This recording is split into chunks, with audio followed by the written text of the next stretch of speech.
জয় কৃষ্ণকালী মায়ের জয়, জয় সোনা মায়ের জয়। আজকে আমি কৃষ্ণকালী মায়ের মন্দিরে যাচ্ছি। তো আমি যে সবসময় তোমাদেরকে বলি সায়েরপাড় বাস স্ট্যান্ড থেকে তোমাদের যেতে খুব সুবিধা হবে। যারা বর্ধমানের দিক থেকে বাসে করে যাবে তারা সায়েরপাড় বাস স্ট্যান্ডে নামবে। আর বাসে চাপার আগে অবশ্যই একবার জিজ্ঞেস করে নেবে যে সায়েরপাড় বাস স্ট্যান্ডে থামবে কিনা, বাস স্টপে দাঁড়াবে কিনা। তার কারণ সব বাস তো আর সায়েরপাড় বাস স্টপে দাঁড়ায় না, তাই বেশিরভাগ বাস দাঁড়ায়, কিন্তু তবু তোমরা একবার বাসে চাপার আগে একবার জিজ্ঞাসা করে নেবে। তো এটি হচ্ছে সায়েরপাড় বাস স্টপ, আমি তোমাদেরকে দেখাচ্ছি। তো এইখান থেকেই আমি যাচ্ছি, তো সেটা তোমরা ভিডিওটা দেখো, আশা করছি তোমাদের সুবিধা হবে। এই যে এইদিকে সায়েরপাড় বাস, মানে সায়েরপাড় থেকে এই ধারে যেতে হবে, এইটা রাস্তা। এখানে টোটো আছে। তো তোমরা সম্পূর্ণ ভিডিওটা দেখো এবং চ্যানেলটি সাবস্ক্রাইব করে নাও। কৃষ্ণকালী মায়ের মন্দির খুব তাড়াতাড়ি, খুব সহজে যাবার রাস্তা এটি। সায়েরপাড় বাস স্ট্যান্ড থেকে খুব তাড়াতাড়ি মায়ের মন্দিরে যাওয়া যায়। আর এই সায়েরপাড় বাস স্টপের পরে আরো 2-3টে বাস স্টপের পরে শিবদা বাস স্টপ। তো শিবদা বাস স্টপ থেকে মায়ের মন্দিরের দূরত্ব একটু বেশি, তার কারণ এই যে সায়েরপাড় বাস স্টপ থেকে আরো 2-3টে পেরিয়ে যেতে হবে। যদি ধরো যে বাসগুলো সায়েরপাড়ে দাঁড়াবে না, তখন তোমাদেরকে শিবদা বাস স্টপেই নামতে হবে। তার জন্যই বললাম যে তোমরা বাসে চাপার আগে একবার জিজ্ঞাসা করে নেবে যে বাসটি সায়েরপাড় বাস স্টপে দাঁড়াবে কিনা। তো এই যে এই দিক দিয়ে আমরা যাচ্ছি, রাস্তা তো তোমরা দেখে বুঝতেই পারছো, ভালো রাস্তা, কোনো অসুবিধা নেই। এদিকে 4 চাকাও যাচ্ছে। এই যে সোজা রাস্তা যেতে হবে, কোনো বেঁকাবেঁকি ব্যাপার নেই, সোজা। এই যে এই জল ট্যাঙ্কির পাশ দিয়ে রাস্তাটা, তোমরা যখন যাবে দেখবে জল ট্যাঙ্কির পাশ দিয়ে যেতে হবে। তো আশা করছি ভিডিওটা দেখলে তোমাদের সুবিধা হবে।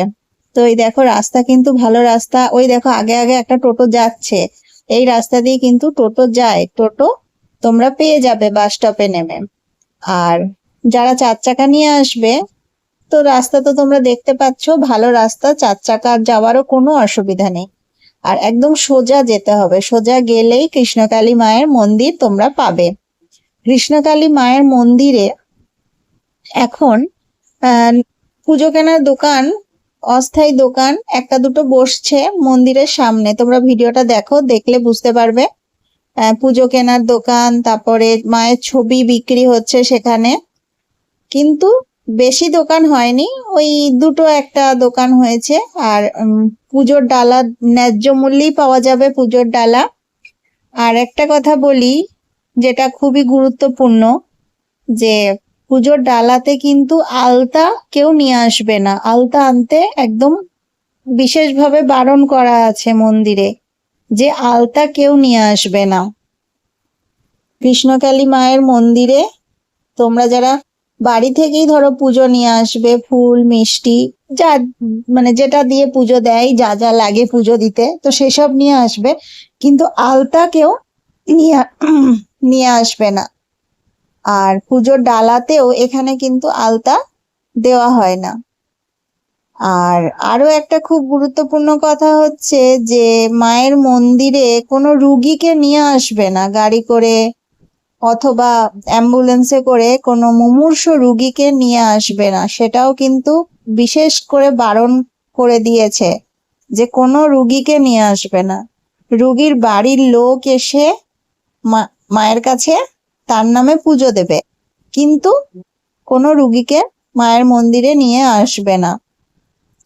তো দেখো আমরা কিন্তু গল্প করতে করতে প্রায় মায়ের মন্দিরের কাছাকাছি চলে এসেছি। এই যে দেখো, ওই যে দূর থেকেই দেখা যাচ্ছে মায়ের মন্দিরের চূড়া। মায়ের মন্দিরের চূড়া তো যারা ভিডিও দেখেছো, যে দক্ষিণেশ্বরের চূড়া আর তারাপীঠের চূড়ার মিশ্রণ কৃষ্ণকালী মায়ের মন্দিরের চূড়া। তো এই গেট হচ্ছে কৃষ্ণকালী মায়ের মন্দিরের মেন গেট, মূল গেট হচ্ছে এটা। তো গেটের কাজ হচ্ছে, এই যে এখানেই কিন্তু দোকান রয়েছে, পুজো কেনার দোকান। তো গেটের পাশ দিয়ে আরো একটা ছোট গেট, সেখান দিয়ে আমরা ভেতরে মন্দিরে প্রবেশ করলাম। তো তোমরা দেখছো জিনিসপত্র ছড়ানো ছিটানো রয়েছে, মন্দিরে কাজ হচ্ছে।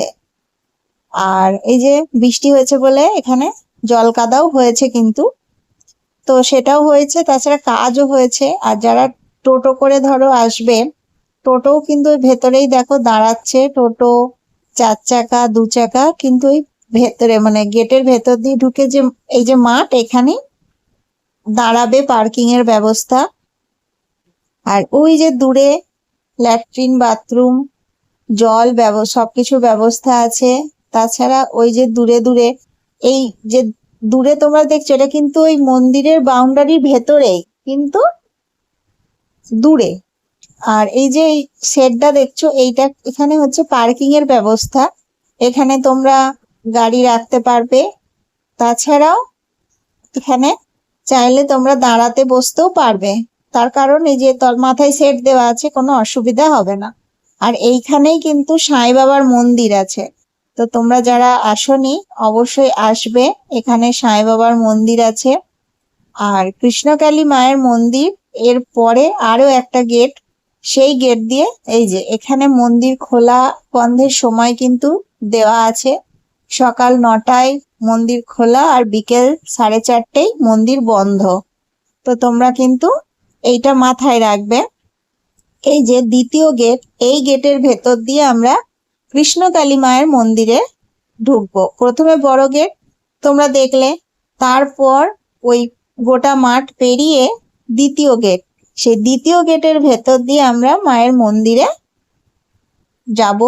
যাচ্ছি। ওই যে মায়ের মন্দির, আর জল মানে বৃষ্টি হয়েছে বলে এখানে জল কাদা হয়েছে, মাটিটা তো নরম মাটি, তাই মানে জল জমে গেছে অনেক জায়গায়। এই যে তো সেটাই আমরা যাচ্ছি মায়ের মন্দিরে। কৃষ্ণকালী মায়ের মন্দিরে কিন্তু প্রত্যেকদিন প্রচুর মানুষ আসেন।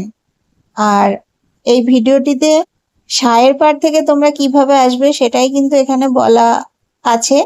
তো আশা করছি তোমাদের ভিডিওটি খুবই ভালো লাগবে এবং উপকারে আসবে। আর কৃষ্ণকালী মন্দির সংক্রান্ত যদি অন্য কোনো প্রশ্ন থাকে অবশ্যই কমেন্ট বক্সে করবে, আমি যতটা জানি উত্তর দেব। কমেন্টে সবাই লিখবে জয় কৃষ্ণকালী মায়ের জয়, জয় সোনা মায়ের জয়। তো এই যে দ্বিতীয় গেটের ভেতর ঢুকে মায়ের মন্দির, সেটাও কিন্তু অনেক বড় জায়গা। তো তোমরা ভিডিওটা দেখলেই বুঝতে পারবে, অনেক বড় জায়গা এবং সেখানে প্রচুর ভক্ত এসেছেন মায়ের মন্দিরে পুজো দিতে।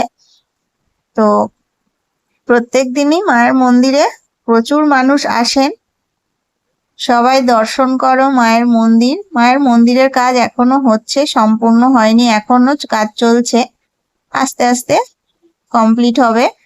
তো সবাই কমেন্টে লেখো জয় কৃষ্ণকালী।